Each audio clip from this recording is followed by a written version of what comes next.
ဂျပန်ကိုအမြန်ဆုံးသွားခြင်းနဲ့ဘာလုပ်ကြမလဲနံပါတ်1ကတော့ဂျပန်စာစတင်ပါစတင်မယ်ဆိုရင်သင်တန်းကျောင်းရွေးချယ်ရမယ်เนาะဘယ်သင်တန်းကျောင်းကောင်းလဲနာမည်ကြီးတဲ့သင်တန်းကျောင်းတွေမှာမဟုတ်ဘူးပေါ့เนาะကိုနဲ့နီးစပ်ရသင်တန်းကျောင်းလူနေနဲ့သင်တဲ့သင်တန်းကျောင်းကိုအတွက်ထိထိရောက်စာလေးလာလို့ရမယ်သင်တန်းကျောင်းပေါ့เนาะအဲ့တော့ဘသူ့ကိုမေးရမလဲဆိုရင်ရှေ့ကတက်နေတဲ့ကိုယ့်ရဲ့အသည့်တွေတငယ်ချင်းတွေကိုမေးပါဟုတ်ပြီသင်တန်းကျောင်းမှာသွားတက်လိုက်ပြီး N5 N4 တက်ပြီးသွားပြီပေါ့เนาะN5 တက်ပြီးသွားလို့ရှိရင်ဒီ GAPD စာမွေးဖြစ်ဖြစ်ပေါ့ဗျာ net test ဖြစ်ဖြစ်ပေါ့เนาะသူက2လတစ်ခါတစ်နှစ်2ခါဒါတွေရှိရဲစာမွေးတွေလိုက်ဖြည့်ပါN4 အောင်ပြီးသွားပြီဆိုတာနဲ့ interview တွေကိုဝင် join ပြီးတော့စူးစမ်းကြည့်ပါပြီးသွားလို့ရှိရင် N3 ကိုတက်ပါ N3 တက် hotel တွေကိုက work visa တွေကောင်းကန်းနဲ့ဖြည့်ခြင်းနဲ့ဆိုရင်တော့ N3 ကိုဆက်ပြီးတော့လေ့ကျင့်ရမယ်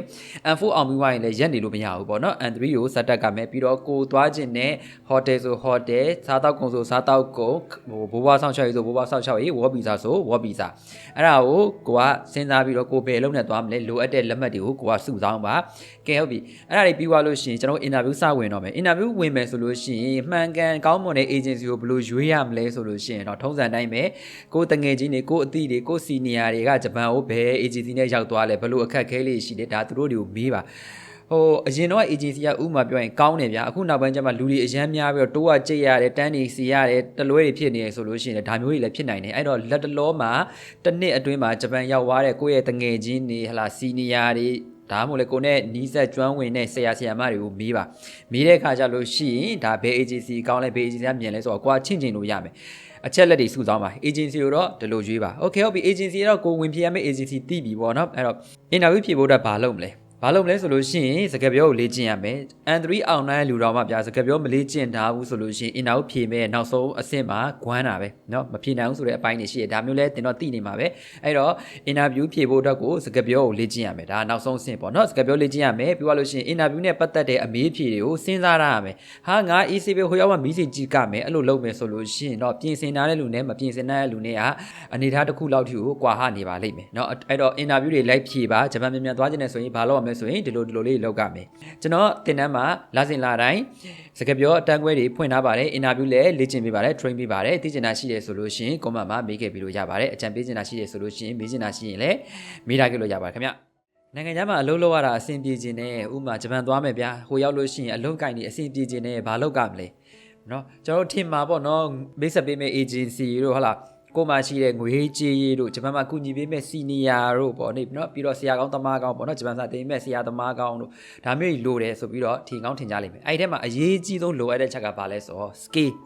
အရေးအချင်းပေါ့เนาะအရေးအချင်းဆိုတာကိုယ်တင်ပေးတဲ့ဆရာရဲ့အရေးချင်းလည်းမဟုတ်ဘူး senior ရဲ့အရေးချင်းလည်းမဟုတ်ဘူး agency ရဲ့အရေးချင်းလည်းမဟုတ်မိမိကိုယ်တိုင်ရဲ့အရေးအချင်းဘာဖြစ်လဲဆိုတော့ပညာရွှေလူမခိုးကိုယ်မှာအရေးချင်းရှိရဆိုရင်ဘယ်နေရာရောက်ကိုကအစပိုင်းလေးတော့ပေါ့နော်ကိုလုံးမဲ့နေရာနဲ့ကိုရည်ချင်းနဲ့အတိမကိုက်ဘူးဆိုလို့ရှိရင်တော့နေရာနဲ့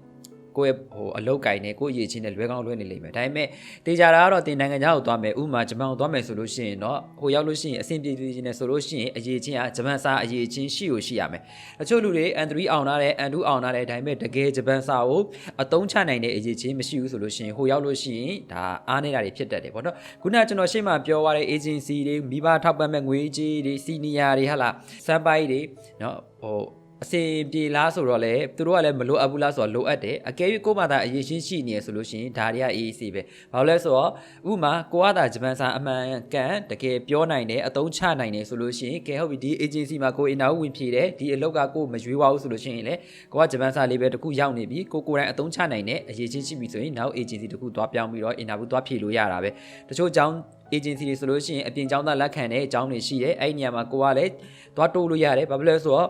့ကိုကအောင်မကိုမိတ်ဆက်ပေးနိုင်မှာဂျပန်ဘက်ကကိုရွေးချယ်မှာဒီကိုမိတ်ဆက်ပေးတဲ့မြန်မာ agency ကဒီဝန်ဆောင်ကရမှာပေါ့လေနော်အဲ့တော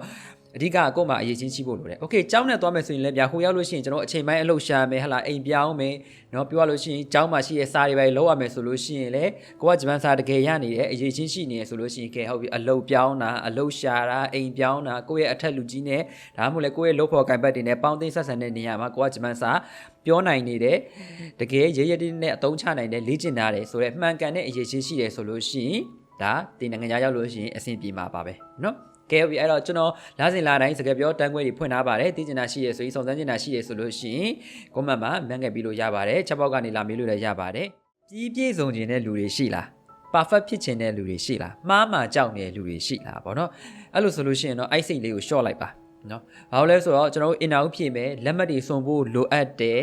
နော်ဟိုကစကားပြောလေ့ကျင့်ပြီးသွားတော့မှ interview လေ့ကျင့်တဲ့အတန်းတက်ပြီးသွားတော့မှ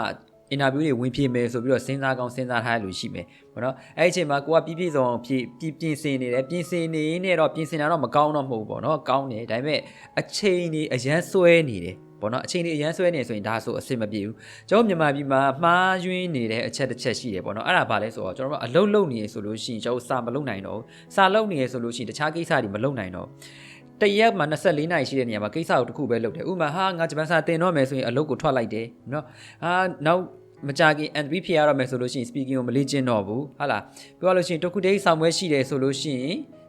်ကျွန်တော်တခြားဟာအလုပ်တွေကျွန်တော်ထွက်လိုက်ကြတယ်အကြောင်းတွေကျွန်တော်ထွက်လိုက်ကြတယ်နားလိုက်ကြတယ်သင်တန်းတွေမသွားတော့ဘူးအိမ်မှာစာလုပ်မယ်ဆိုပြီးတော့စဉ်းစားကြည့်ပေါ့နော်တရက်မှာ24နိုင်တောင်ရှိတယ်ဗျာ24နိုင်တောင်ရှိတဲ့နေရာမှာသင်တန်းကဘယ်လောက်တက်ရတော့နော်မတက်ကအများဆုံးတက်ရဗျာ6နိုင်ပဲထားပါတော့ဒါအများဆုံးပဲသွားတာပြန်တော့6နိုင်ပဲဆိုရင်တော့သင်မှာနောက်ထပ်အချိန်ကြီးအများကြီးရှိသေးတယ်18နိုင်လောက်ရှိသေးတယ်ကဲဟုတ်ပြီအဲ့မှာ18နိုင်မှာ8နိုင်လောက်သင် easy 8နိုင်အောင်10နိုင်လောက်ကျန်သေးတယ်ဗျာနော်အဲ့တော့အလုပ်တွေကိုပေါင်းလုပ်ပါဘာလို့လဲဆိုတော့ကျွန်တော်တို့ကမြန်ရောက်ချင်တယ်သွားချင်တယ်ဆိုပြီးတော့ကျွန်တော်စဉ်းစားနေရတယ်ဒါပေမဲ့ကျွန်တော်အလုပ်တွေကို2ခု3ခုကိုပေါင်းမလုပ်ဘူးကဲဟုတ်ပြီအဲ့တော့ interview ဖြေမဲ့လူတွေဂျပန်သွားဖို့အတွက်စီစဉ်ထားတဲ့လူတွေဟိုရောက်မှစာကြက်မယ်စာလုပ်မယ် interview အောင်ပြီးမှစကားပြောတတ်မယ်ဆိုတဲ့လူတွေလည်းရှိတယ်ပေါ့နော်အဲ့ဒါတွေကလည်းအလွန်လွဲမှားတယ်အခုနောက်ပိုင်းဆိုလို့ရှိရင်ကျွန်တော်စီမှာဆိုရင်ဂျပန်ကနေပြီးတော့ပေါ့နော်စကားပြောလေ့ကျင့်ခြင်းလို့ဆိုပြီးတော့တယောက်ချင်းစီပေါ့နော်လာပြီးတော့မေးတဲ့လူတွေအများများတယ်ပေါ့နော်ရမ်းများတယ်ဘာလို့လဲဆိုတော့ဟိုရောက်သွားတော့မှဂျပန်စာတကယ်စကားပြောတကယ်အသုံးချပြီးတော့ပေါင်းသင်းဆက်ဆံရေးလောက်ကတော့မယ်ဆိုတော့သိလာတယ်ဥပမာဧည့်သည်ဝန်ဆောင်မှုပေးရတော့မယ်တင်မှာဟို EI ကြီးကြပုံစံနဲ့ဆိုရင်တေးကြတယ်တင်မှာကြောက်ရွံ့နေတဲ့ပုံစံဖြစ်သွားလိမ့်မယ်ပေါ့နော်အဲ့တော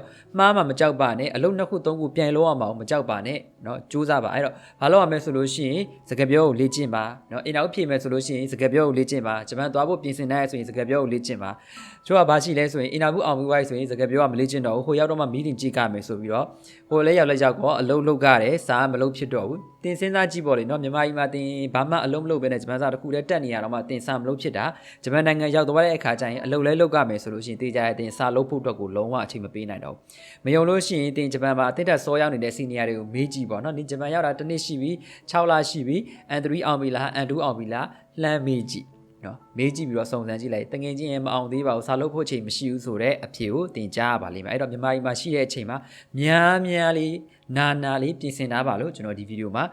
ပြောကြားကြည့်ပါတယ်ခင်ဗျဂျပန်သွားဖို့အတွက်တောဘက်ကိုသွားမလားတောဘက်တော့မဟုတ်ဘူးပေါ့နော်နယ်ဘက်ကိုသွားမလားမြို့ဘက်ကိုသွားမလားလို့ကျွန်တော်မေးတယ်ဆိုလို့ရှိရင်ပေါ့နော်မြို့ပဲသွားစီခြင်းတယ်ဘာလို့လဲဆိုတော့ကျွန်တော်တို့ကအသက်ငယ်သေးတယ်ဗျာနော်မြို့မှာဆိုရင်ကိုစားကျင်တာသွားကျင်တာလဲကျင်တာအဓိကအစားအစာပဲဗျာသွားလို့လဲလို့ရတယ်နယ်ဘက်တွေဆိုလို့ရှိရင်ကျွန်တော်လေဟိုထားပါအောင်တော့မြို့မှာမွေးလာတဲ့လူတွေဆိုတော့ငါတို့ကနယ်ဘက်မှာပဲတောတောင်တဘာပါလေးနဲ့သူတို့ကလည်းလေဂျပန်တို့ကိုရီးယားတို့ကလည်းဒီနယ်ဘက်ကရှုခင်းတွေလှပနေအောင်ရိုက်ပြပေးတာပေါ့နော်သွားကျင်လာအောင်ဘာဖြစ်လဲဆိုတော့အဲ့မှာလူကတိတ်မရှိဘူးနော်မရှိတော့အဲ့ဘက်ကိုသွားကျင်အောင်သူတို့ရဲ့တဘာဝအလှလေးတွေကိုပြတာပေါ့နော်အဲ့နေရာမျိုးရွေးချယ်ဖို့အတွက်ဆိုလို့ရှိရင်တော့နှခါပြန်ပြီးစဉ်းစားပါနော်ဟာငါတို့ကအေးဆေးပဲတေးဆေးအေးချမ်းလေးနေရတာကြိုက်တယ်ဆိုရင်မလီလေကွင်းကြီးနေနဲ့ပြီးသွားရင်တောင်ကုန်းတောင်စင်းနေနဲ့နော်အကယ်၍မဟုတ်ဘဲနဲ့ဟလာဆူနာဘီခဏဝင်တဲ့နေရာတို့ငလင်လှုပ်လို့ရှိရင်ဟလာဟိုမီးတောင်ပေးနာမှာတို့ဆိုလို့ရှိရင်အဲ့လိုနေဘက်တွေဆိုလို့ရှိရင်မကောင်းဘူးဗျာနော်ဖြစ်နိုင်မယ်ဆိုရင်တော့မြို့ရွေးပါဘာလို့လဲဆိုတော့မြို့မှာဆိုလို့ရှိရင်အခုတကြံပွဲတော်လုပ်တဲ့အချိန်မှာကြည့်လေနော်ဥမာတိုကျိုအိုဆာကာနာဂိုယာအိုကီနာဝါဟာလာလုံးဝပွဲတော်တွေနော်ဘာဖြစ်ကိုယ့်ရဲ့မြန်မာအသည့်အကျွမ်းဘာညာရှိတယ်ဆိုလို့ရှိရင်ဗျာကိုကအခက်အခဲတစ်ခုရှိလာရင်ပဲဖြစ်သွားစရာရှိလာရင်ပဲဖြစ်ဟိုရောက်လို့ရှိရင်ပေါ့နော်အထီးကျန်လာတယ်နော်ဒီမျက်နှာစိမ်းတွေကြားထဲမှာမြင်ရတဲ့အခါမှာပေါ့နော်ဟိုကိုယ့်ရဲ့မြန်မာတန်လေးတွေကိုယ့်ရဲ့မြန်မာအဖောင်းအသင်းလေးရှိရဆိုလို့ရှိရင်ကိုယ့်အတွက်ပို့ပြီးတော့ခွန်အားဖြစ်တယ်ပေါ့နော်နေဘက်မှာနေကောင်းလားဆိုလေနေဘက်မှာတိတ်ဆိတ်တာပဲရှိတယ်နော်တိတ်ဆိတ်တာပဲရှိကြာလို့ရှိရင်တယောက်တည်း isolated ဖြစ်ပြီးတော့တယောက်တည်းတီးတန့်ရင်ဖြစ်နေပြီးတော့ဒီစိတ်တွေဟိုစိတ်ဓာတ်တွေကြာလာလိမ့်မယ်သလားပြင်းလာလိမ့်မယ်ဘာလို့လဲဆိုတော့သူများတွေကဟိုတိုကျိုတို့အိုဆာကာတို့နော်နာဂိုယာတို့မှာလေပတ်နေတာကိုကျွန်တော်တို့ကမြင်ရတယ်ကိုတယောက်တည်းဟာငါရွေးချယ်ခဲ့တာတော့မှားပါပြီကွာပေါ့နော်ရတယ်ကျမတို့က AC ပဲကျွန်တော်တို့က AC ပဲကျွန်တော်တို့လည်းနေဘက်မှာမွေးလာတာတောနယ်ဘက်မှာကြီးလာတာရတယ် AC ပဲဆိုလို့ရှိရင်လေမဆန်းပါနဲ့ဘာလို့လဲဆိုတော့ကျွန်တော်တို့ကလူငယ်တွေဗျာနော်ပြောလို့ရှိရင်တိုးတက်လန်းလိုချင်လို့မျိုးဘက်ကိုသွားတာပြီးတော့တင်းတော့ကလေအလုတ်ကပြောင်းပါသလားအလုတ်ကပြောင်းပါအလုတ်ပြောင်းတဲ့အခါကျလို့ရှိရင်ကျွန်တော်နေဘက်ကနေပြီးတော့မျိုးဘက်ကိုလေကိုဝယ်ယူထားတဲ့ပစ္စည်းတွေကို တဲပြီးတော့မျိုးကိုပြောင်းရတာနဲ့မျိုးဘက်မှာနေတဲ့လူကအလုတ်ပြောင်းရတာအိမ်ပြောင်းရတာလေအဲ့လောက်ကြီးအခက်ခဲတိတ်မရှိဘူးမျိုးမှာတော့မှဒါပြောင်းခြင်းအခက်ခဲရှိသေးရဲ့ပေါ့နော်နေရလူတွေဒါမျိုးတက်လာဖို့အတွက်ဆိုရင်တော့ပိုတော့စိုးတယ်ပေါ့နော်အကယ်၍တင်းရဲ့အတိအကျွမ်းတငယ်ချင်းတွေမှာလည်းပေါ့နော်နေမှာနေတဲ့လူတွေရှိတယ်ဆိုရင်တစ်ချက်ပြီးကြည့်ပါကောင်းလားငါနေဘက်ကိုလာမျိုးနေဘက်ကိုစဉ်းစားရရွေးချယ်ရတယ်ဆိုလို့ရှိရင်သူတို့စီကဘာအတန်ပြန်ကြရမလဲဆိုတော့တစ်ချက်နားထောင်ကြည့်ပါကျွန်တော်ရဲ့တင်နန်းသူတယောက်ပေါ့နော်အဲ့လိုနေဘက်ရောက်သွားတာသူ့ကိုကျွန်တော်မေးကြည့်တော့အရင်ကြီးလည်းနေမကြပါဘူးပေါ့နော်သူ့ကိုမေးကြည့်တော့သမီးဘယ်လိုလဲအဆင်ပြေလားဂျပန်နိုင်ငံကြီးလှလားဆိုတော့သူဖြေတဲ့အဖြေကဘာဖြေလဲဆိုလို့ရှိရင်တိတ်ဆိတ်တာလွယ်ပြီးတော့ဘာမှမရှိပါဘူးစမ်းစေးရဲ့တဲ့ပေါ့နော်အဲ့တော့တိတ်ဆိတ်ဖြစ်နေရလွယ်ပြီးတော့ဘာမှမရှိဘူးပေါ့နော်အဲ့တော့ကျွန်တော်ကလူငယ်ဖြစ်တဲ့အတွက်ဟလာပွဲလေးလမ်းလေးဟလာအလုပ်ပြောင်းပါညာရှိရဆိုလို့ရှိရင်ပေါ့နော်မထင်နဲ့ဂျပန်တိုကျိုအိုဆာကာမှာလေးမြန်မာလူမျိုးတွေအများများတယ်လို့မထင်နဲ့အဲ့လောက်ကြီးတိတ်မရှိပါဘူးခင်ဗျာဂျပန်မှာအလုပ်လုပ်ဖို့အတွက်ဘယ်အလုပ်ကိုရွေးမလဲဆိုပြီးတော့ကျွန်တော်မေးမယ်ဆိုလို့ရှိရင်ကျွန်တော်ဒါဆိုလို့ရှိရင်ပေါ့နော်စိတ်ဝင်စားတဲ့အလုပ်ကိုရွေးမှာဟာမလေးရှင်းလိုက်တာပေါ့နော်စားတောက်ဆိုင်ကတော့ယာယီပိတ်သိမ်းသွားပြီပေါ့နော်ဘာကြောင်မလဲဆိုတော့အခုနာမည်ကြီးနေစားတောက်ကုန်စက်မှုကုန်ထုတ်လည်းလာပြီပြီးသွားလို့ရှိရင်ဟိုတယ်ရှိမယ်ဘိုးဘွားဆောင်ချောက်ရရှိမယ်ပြီးကားမောင်းလည်းရှိသေးတယ်ပေါ့နော်ကားမောင်းရှိသေးတယ်ပြီးသွားလို့ရှိရင်ပြီးပါရှိအောင်မလဲ building cleaning ပေါ့နော်အဆောက်အုံတန့်ရှင်းရေးဆိုတဲ့ဟာရှိသေးတယ်ပေါ့နော်အဲ့တော့ဘယ်ဟာရွေးမလဲဆိုလို့ရှိရင်တော့ဘယ်အလုပ်မဆိုပြသလားဂျပန်မြန်ရောက်ရင်ပြီးရောဘာလို့လဲဆိုတော့အလုပ်တီအကုန်လုံးကကျွန်တော်ပညာရမယ်ဆိုပြီးကျွန်တော်ထင်ကြတယ်ပေါ့နော်စိုက်ပျိုးရေးလည်းရှိသေးတယ်ဟဟလားပြီးစောက်လို့ရေးလည်းရှိတယ်ပညာရမယ်လို့ထင်ကြတာပေါ့နော်ကျွန်တော်တို့လေဒီအောက်ခြေအလုပ်မှာပဲလေလစာပေးပြီးတော့အချိန်အကြာကြီးနှစ်ရှည်လာများခိုင်းနေမယ်သေးလားအဲ့လောက်ကြီးဘာလို့လဲဆိုတော့ရုပ်ရှင်တစ်ခုမှာYouTube မှာတို့တွေ့ရမလားတော့မသိဘူးပေါ့နော်ထမင်းအိုးတဲတာတော့မှ6နှစ်လောက်ရတယ်ပေါ့နော်ဒီအောက်ခြေအလုပ်တွေကိုအဲ့တော့ကျွန်တော်တို့လည်းဒီအလုပ်ခေါ်ခိုင်းနေဆိုတာလေပညာရေးအများကြီးပေးဖို့တတ်စားလို့ရှိရင်ဒီအောက်ခြေအလုပ်တွေကိုပဲလုံးမဲ့လို့မရှိလို့ခေါ်ခိုင်းတဲ့အပိုင်းလေးရှိတယ်ပေါ့နော်အဲ့တော့ကျွန်တော်ဒါဘယ်အလုပ်ရွေးမလဲဆိုရင်ကျွန်တော်အလုပ်ထက်စားလို့ရှိရင်ကျွန်တော်နေရာကိုရွေးမှာဘာလို့နေရာကိုရွေးလဲဆိုလို့ရှိရင်ဥပမာကိုကမျိုးကိုရောက်နေဆိုရင်အလုပ်ပြောင်းရရွှေ့ရတာအဆင်ပြေတယ်လာစာရောလာစာကျတော့မစင်းစားတော့ဘူးလားဆိုတော့လေကျွန်တော်ဘာလို့လာစာကိုအရင်ဆုံးမထားဘဲနဲ့နေရာကိုအရင်ဆုံးဦးစားပေးလဲဆိုတော့လေကျွန်တော်တို့မြန်မာပြည်ကိုလာခေါ်တဲ့အလုပ်တွေတော်တော်များများလေလာစာတွေကနဲတယ်ပြီးသွားရင်နောက်ွယ်မှာလေဖုံးနှားဖိရတဲ့အကြောင်းလေးရှိတယ်ပေါ့နော်အဲ့ဒီအကြောင်းလေးတွေကကျွန်တော်နောက်မှတက်ထပ်ပြောပြမယ်ပေါ့နော်ဥပမာအိမ်လာက2000ထောက်ပံ့ပေးမယ်ပြောပြီးတော့တကယ်လဲထောက်ပံ့ပြီးတော့9000ပဲထောက်ပံ့ပေးတယ်ပေါ့နော်အဲ့လိုအပြောတစ်မျိုးအလုပ်တစ်မျိုးဟာတွေကအများကြီးပဲရှိတယ်ဘာလို့လဲဆိုတော့ကျွန်တော်မြန်မာပြည်မှာအရန်သွားကြည့်နေကြတော့ပေါ့နော်အဲ့အပိုင်းလေးရှိရတဲ့အတွက်ပြီးတော့ဟိုဘယ်လုပ်တဲ့ရဗျာဘယ်အလုပ်မဆိုပြောရလို့ရှိရင်တစ်နှစ်ပြည့်လို့ရှိရင်အလုပ်ကိုတရားဝင်ပြောင်းလို့ရတဲ့အပိုင်းလေးရှိတယ်ပေါ့နော်အဲ့ဒီဟာလေးရှိတဲ့အတွက်မျိုးဘက်ကိုနေရာကိုကျွန်တော်အဓိကထားရွေးမယ်အခုဆိုလို့ရှိရင်ဗျာတိုကျိုနဲ့အိုဆာကာနဲ့ဆိုရင်ကျွန်တော်ကတိုကျိုမှာနေခဲ့ပြီးတော့ကျွန်တော်တို့ဒါဘယ်နေရာပြန်ရွေးမလဲလို့ပြီးလို့ရှိရင်ကျွန်တော်အိုဆာကာကိုရွေးမယ်ပေါ့နော်အိုကီနာဝါလည်းမိုက်တယ်ပေါ့နော်ဘာလို့လဲဆိုတော့အိုကီနာဝါကမြန်မာပြည်နဲ့ temperature တိတ်ပြီးတော့ဟိုအပူချိန် temperature တိတ်ဟိုနည်းနည်းလေးတူတဲ့အပိုင်းလေးရှိတယ်အစားအသောက်လေးဆိုလို့ရှိရင်လည်းတူတဲ့အပိုင်းလေးရှိတယ်အိုကီနာဝါမှာဆိုတည့်ရသေးရပါလေလည်းရတယ်ဗျပြီးတော့ကျွန်တော်အိုကီနာဝါကိုဘာလို့ကြိုက်လဲဆိုလို့ရှိရင်ပင်လယ်နဲ့နီးတယ်ပြောရလို့ရှိရင်သူက US ပေါ့နော် American ရေတက်စကန်အဲ့မှာရှိရဆိုပေါ့နော်သူက American style နဲ့လည်းရှိတယ်ပြီးတော့ Japan traditional style နဲ့လည်းရှိတယ်ပင်လယ်နဲ့လည်းနီးတယ်အဲ့လိုမျိုးပုံစံဆိုတော့ကျွန်တော်အဲ့ဘက်မှာသွားပြီးတော့ဟိုတယ်ပဲဖြစ်เนาะစားတောက်ဆိုင်ပဲဖြစ်ပေါ့เนาะစားတောက်ကုန်ပဲဖြစ်အဲ့လိုမျိုးတော့ကျွန်တော်တစ်ချက်သွားပြီးတော့လှုပ်ချင်တယ်ပေါ့เนาะအဓိကတော့ကျွန်တော်ဘေးဟာကိုအဓိကထားပြီးရွေးမလဲဆိုရင်တော့ကျွန်တော်ကနေရာကိုအဓိကထားပြီးပြီးသွားလို့ရှိရင်တော့လာစာပေါ့ဗျာเนาะလာစာအနေအများပေါ့เนาะအလုပ်ကန်ကတော့သူတို့လှုပ်ချင်တဲ့အလုပ်ကန်ကတော့သူတို့စိတ်ထဲမှာဆုံးဖြတ်ပြီးသားတာရှိပါလိမ့်မယ်ပေါ့เนาะခုနကျွန်တော်ရွတ်ပြသွားတဲ့အလုပ်တွေလိုပဲအဲ့တော့ကျွန်တော်ဒါဘယ်နေရာအဓိကထားပြီးရွေးမယ်ဆိုရင်နေရာလာစာကိုအဓိကထားပြီးရွေးပါမယ်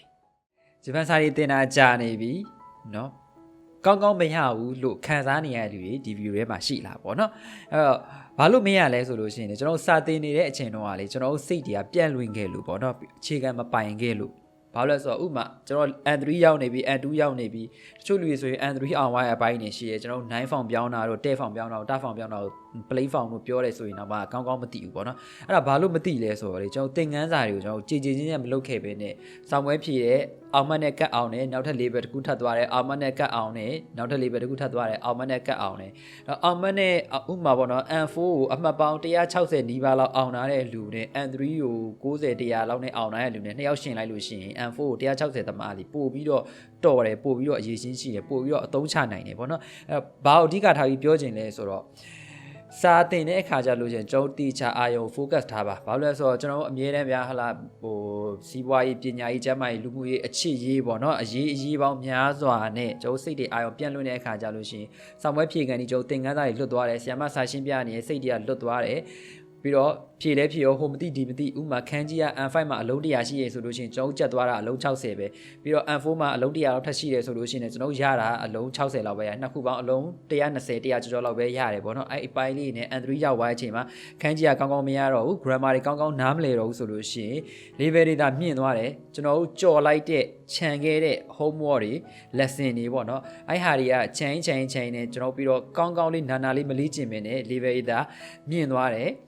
စာရေးဘာမှမရဘဲနဲ့ဟိုမျက်စိတငယ်နားတငယ်နဲ့ဦးလေနဲ့ကျွန်တော်အပေါ်တက်သွားပြီးတော့ဟာလာကျွန်တော်ကဟိုကင်ထားတဲ့စာအုပ်သား N2 ရောက်နေပါပြီ